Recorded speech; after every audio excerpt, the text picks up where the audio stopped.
Souffle les quatre vents, nous t'attendons, souffle esprit de Dieu, embrasse ton église, révèle-nous le vrai, souffle esprit de Dieu, nous attendons de toi. Esprit de Dieu, souffle les quatre vents, ton nom, esprit de Dieu, ton église, révèle-nous le vrai, l'esprit de Dieu, nous avons besoin de toi.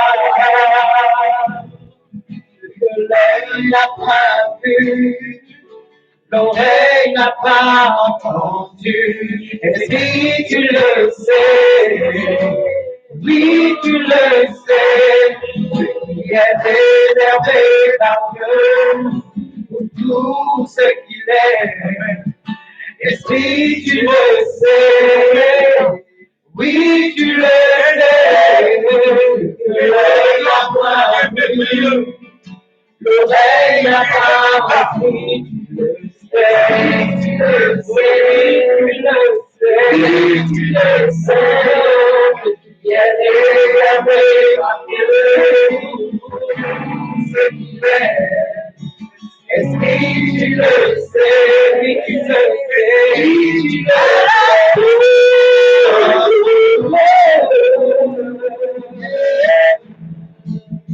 Souffle dans ton église, esprit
Ok.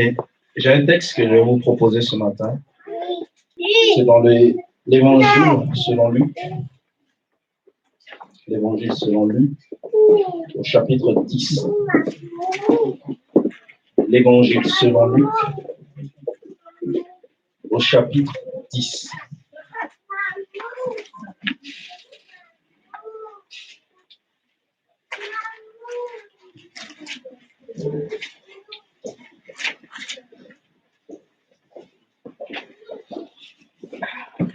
Verset 25, c'est la parabole du bon samaritain. Verset 25.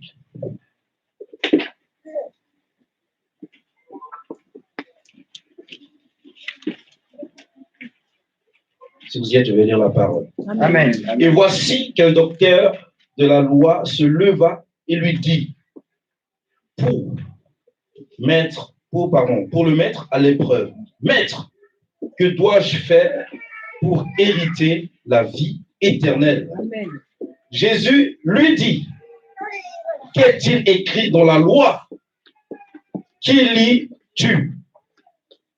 Il répondit, tu aimeras le Seigneur, ton Dieu, de tout ton cœur, de toute ton âme, de toute ta force et de toute ta pensée, et ton prochain comme toi-même. Amen.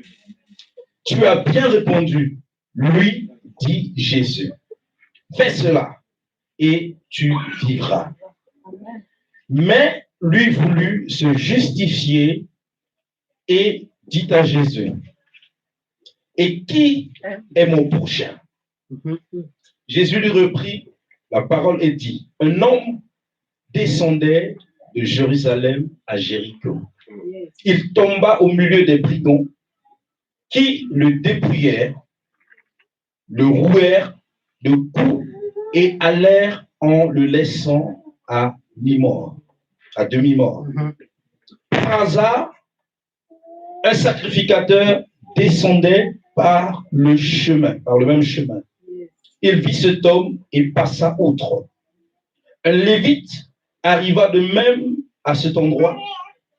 Il le vit et passa outre. Mais un samaritain qui voyageait arrivait près de ce lieu, le vit et en eut compassion. Amen. Est-ce qu'on peut souligner bien compassion? Compassion. Compassion. Alléluia. Il s'approcha et bonda ses plaies en y versant de l'huile et du vin. Puis il le plaça sur sa propre monture, le conduisit à une hôtellerie et prit soin de lui. Le lendemain, il sortit 2 deniers et les donna à l'hôtelier et dit, prends soin de lui et ce que tu dépenseras en plus, je te le paierai moi-même à mon retour. Alléluia. Amen. Lequel de ces 3 te semble avoir été le prochain de celui qui était tombé au milieu des brigands? Il répondit, c'est celui qui a exercé la miséricorde envers lui. Jésus lui dit, va et toi fais de même. Amen. Va et fais de même. Va et toi fais de même. Nous tirons la conclusion de ce message dans le livre de Galates. Galates. Je profite pour lire parce que je ne lirai plus après. Je ne suis pas un grand lecteur. Alors, Galates 6, Galates 6, 9. Ne nous lassons pas de faire le bien, car nous moissonnerons le temps convenable si nous ne nous relâchons pas. Amen. Amen. Amen. Alléluia. je peux profiter le dernier verset, le 10e. C'est intéressant aussi. Ainsi donc, pendant que nous en avons l'occasion, pratiquons le bien envers tous et surtout envers les frères en la foi. Amen. Amen. Amen. Donc, s'il faut donner un titre au message, ne nous lassons pas de faire le bien. Amen. Amen. C'est juste ça le message. C'est là que je vais tirer mon thème. Ne nous lassons pas de faire le bien. Amen. Voyez-vous, la préoccupation de cet homme qui a posé la question, que ferais-je pour hériter le royaume des cieux? C'est ça la préoccupation première de l'Église, normalement. C'est le royaume. Lorsque nous venons là, nous soupirons, nous cherchons d'abord le royaume. Amen. La Bible déclare, cherchons premièrement le royaume de Dieu et la justice et sa justice. Et toutes choses seront données par-dessus. Amen. Donc, notre priorité, c'est d'abord le royaume. Et quelquefois, à force de rester longtemps à l'église, on oublie même que nous sommes à l'église pour hériter le royaume de Dieu. On oublie des fois. Et à l'église, on fait tout, mais on oublie l'objectif principal pour lequel nous sommes à l'église.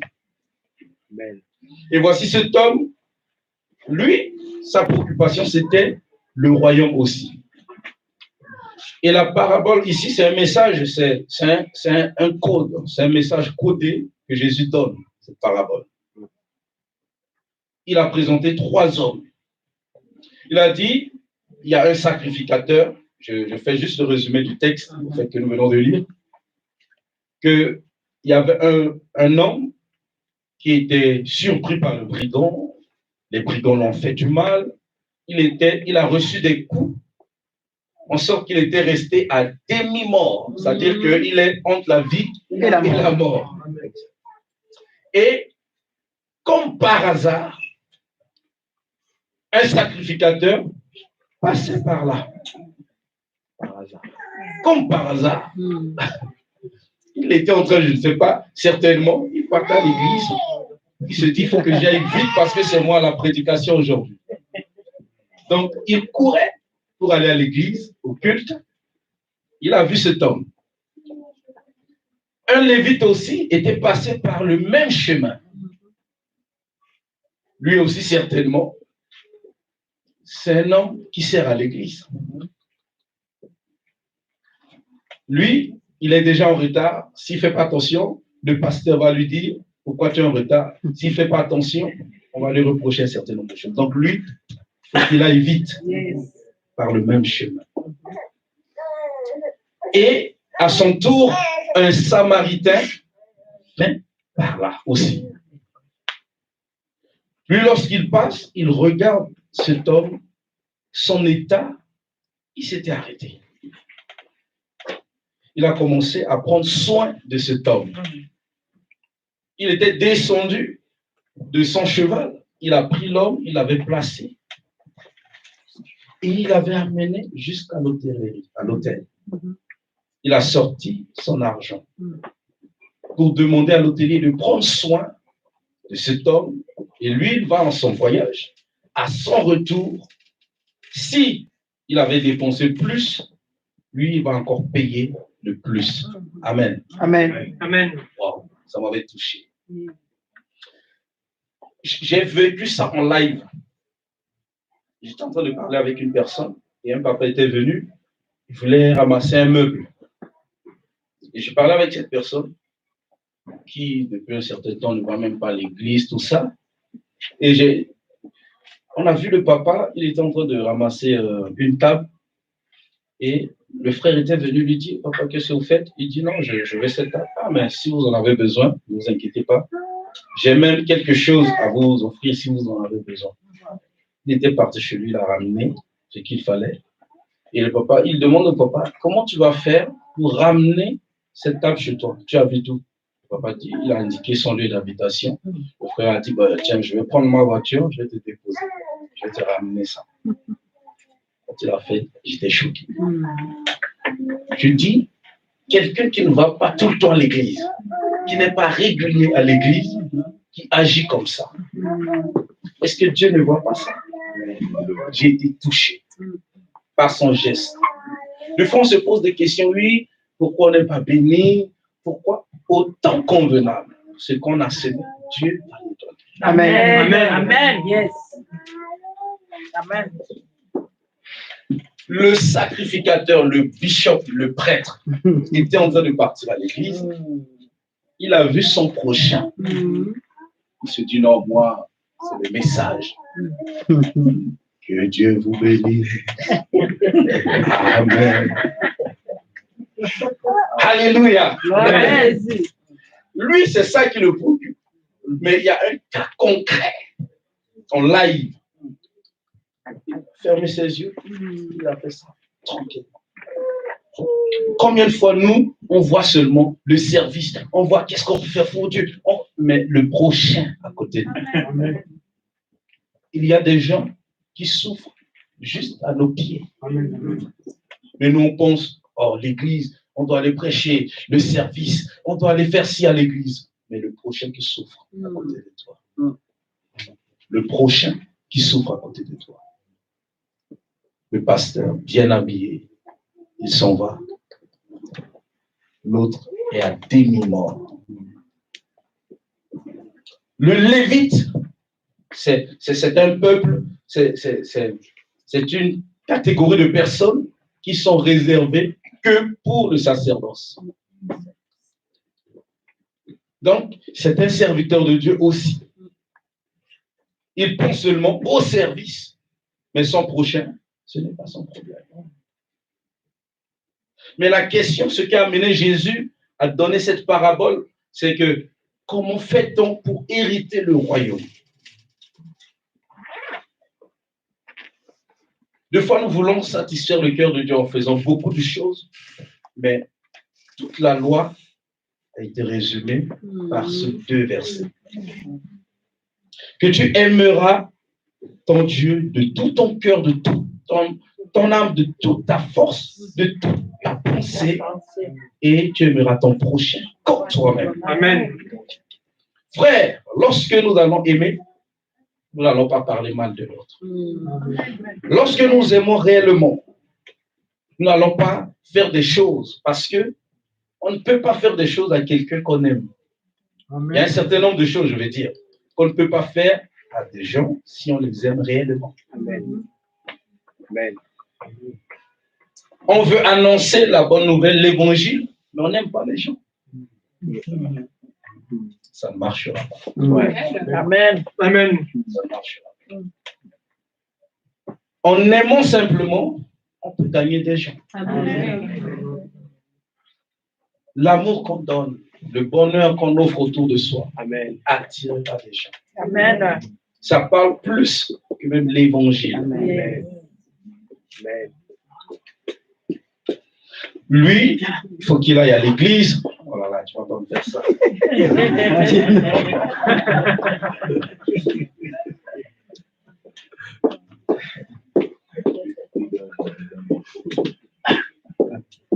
Donc, voyez-vous, à tel point, on est attaché aux choses de Dieu. On veut servir Dieu. Mais ce Dieu, on ne le voit même pas. On ne voit pas Dieu, n'est-ce pas? Est-ce que quelqu'un a vu Dieu? Non. Non. On voit Dieu par notre foi. C'est au travers de notre foi qu'on contemple Dieu. On a cru par la foi. On n'a pas encore vu Dieu. Mais celui qui est l'image de Dieu, on ne veut pas l'aimer. On ne veut pas en prendre soin. Mais nous, c'est Dieu. On aime Dieu. On aime chanter. On aime la parole de Dieu. On aime la louange. On aime tout ça. Mais notre prochain, on ne l'aime pas. Là, il y a une contradiction. Alléluia. Amen. Ce que je vous dis, c'est simple, mais c'est compliqué. Il y a des gens, je ne peux pas dire que tu aimes tout le monde. Il y a des gens, même avec ta bonne volonté. Ça, C'est compliqué. pour moi, je fais l'effort, mais il y a des gens, pour moi, ça c'est moi. Je ne dis pas de faire comme moi. Je les évite simplement. Je n'ai pas envie de les détester, ni de revivre un certain nombre de choses avec ces personnes, mais je les évite simplement. Ouais, c'est ça. Mais cela ne veut pas dire que quand ces personnes vont être dans de telles situations, Tu vas passer et puis les laisser. Non, non, non, c'est pas possible. L'image de Dieu. Amen. Frère, quand on parle de faire du bien, je me souviens là, j'ai donné ce témoignage au pasteur Patrick. Il y a quelqu'un à qui j'ai fait du bien il y a, je crois, déjà 6 ans. 6 ans, j'ai même oublié cela. Et il y a 2 mois, en tout cas, j'étais en train de penser à faire quelque chose, mais j'étais vraiment, toutes les portes étaient fermées. Toutes les portes étaient fermées. Et il n'y avait pas d'issue. Et comme par hasard, cette personne était venue nous rendre visite. Amen. Pour nous dire, ah oui, mais pasteur, tu sais, il y a 6 ans, tu te souviens, tu avais fait ça, c'était avec ton dossier de ton travail, que j'ai eu le logement tel, j'ai eu ma maison, j'ai fait ci, oui. Et la personne était venue me faire une proposition. Oh, oh non, c'est bien. Tant convenable. Tant convenable. Yes, yes. Vous savez, Dieu est le maître de temps et de circonstances. Yes, Dieu a préparé des circonstances en sorte qu'en ce moment, Amen. la personne change de localité. Amen. Et moi qui suis dans le besoin, Dieu a préparé des choses. Amen. Amen. Et maintenant, ça dépend de moi si je veux l'offre ou pas. Mais je dis ça pour nous faire comprendre que lorsqu'on fait du bien, Yes. ça revient. Amen. Amen. Alléluia. Amen. Et c'est énorme. C'est-à-dire, on ne peut même pas citer tout ce que j'ai fait. 2 fois, je dis waouh. Je me souviens, j'étais à Bangui, en République centrafricaine. J'ai passé 5 mois à Bangui. Il y a des gens que j'ai oubliés, à qui j'ai fait du bien, tout ça. Ces personnes sont revenues. C'est comme si j'avais semé des choses et Dieu a permis que je puisse récolter. Amen. Récolter maintenant. Même pour l'œuvre, parce que j'avais commencé une œuvre à Bangui. Même pour l'œuvre, des gens avec qui on a juste passé du temps, on a juste pris le temps de leur montrer un accord, bien de leur montrer comment on sert Dieu, juste la prière, des choses comme ça, que j'avais oublié même. Ces personnes, Dieu a suscité ces personnes, quelques rares de ces personnes, de venir encore. Comme si je savais, dans mon inconscience comme ça, comme si je savais qu'un jour, j'allais travailler avec ces personnes. Amen. Comme si je savais. Comme si j'avais semé quelque chose et plus tard, Dieu dit, ce que tu avais semé, c'est le moment de récolter. Amen. Et ça me touche profond. Amen. Alléluia. Amen. Depuis combien de temps tu as fait du bien à ton prochain? Peut-être tu as fait du bien. C'est là que je vais terminer. Je vais vraiment être bref. Peut-être tu as fait du bien à quelqu'un. Tu as aidé des gens, mais tu n'as jamais vu un retour. Jamais. Tu te dis, oh, à quoi cela sert? Wow, ça sert à rien. J'ai toujours fait de bonnes choses, mais les gens, quand je suis dans le besoin, il n'y a jamais personne. J'ai toujours fait. Bien aimé, c'est toi qui penses comme ça. Mais ma conclusion, c'était dans Galates. Galates, il est dit, la Bible déclare, ne nous lassons pas. Et avec une promesse derrière. Car au temps convenable, Amen. vous allez m'en sortir. Amen. Alléluia. Si tu vois que tu as aidé des gens, parce qu'il y a aussi vraiment des gens comme ça, ils sont là, toujours prêts à aider des autres. Mais pour eux, il n'y a personne. Amen. Ils vont chanter au mariage de tout le monde, leur mariage, il n'y a personne. Ils font toujours pour les gens, mais pour eux, il n'y a personne. Ils sont là, ils assistent tout le monde, mais quand c'est eux, il n'y a personne. Mais si tu es dans ce cas, ne te décourage pas. Amen. Ne te décourage pas. Un jour, tu vas commencer à récolter. Amen. Alléluia. Oh, Le sacrificateur, il a fait son chemin. Le lévite, il a fait son chemin. Bien aimé, les témoignages que je peux te donner, je ne sais pas, sont énormes. Sont énormes. Des fois, je me dis, bon, c'est peut-être parce que je suis pasteur que les gens pensent tellement à moi, mais je ne pense pas. Parce qu'il y a aussi des pasteurs, mais ce n'est pas comme ça. Oui. Il y a des pasteurs, parce que, vous savez, on ne peut que moissonner ce qu'on a semé. Tu peux être pasteur. Tu ne fais jamais d'offrande. Tu ne veux pas toi-même payer une dîme. Tu n'es pas généreux. Tout ça, tu penses que tu vas récolter financièrement? Non. Ah non. Et tu pries beaucoup, mais tu vas être excellent dans la prière. Tu jeûnes beaucoup, tu vas être excellent. Tu médites beaucoup, tu vas connaître tous les versets, c'est très bien. C'est comme ça que j'ai déjà aussi vu des pasteurs spirituels, hautement spirituels, mais qui ne sont pas riches. Parce qu'ils ne savent pas semer dans les richesses. Alléluia. Alléluia. Alléluia. Ça fait combien de temps tu as fait du bien à quelqu'un? Tu as aidé quelqu'un à déménager. Tu as aidé quelqu'un, je ne sais pas, à trouver quelque chose qui tienne au cœur de cette personne. Ça fait combien de temps? Tu le sais toi-même. Ça fait combien de temps tu as résolu dans ton cœur de ne plus assister des gens parce que tu n'as jamais eu de retour?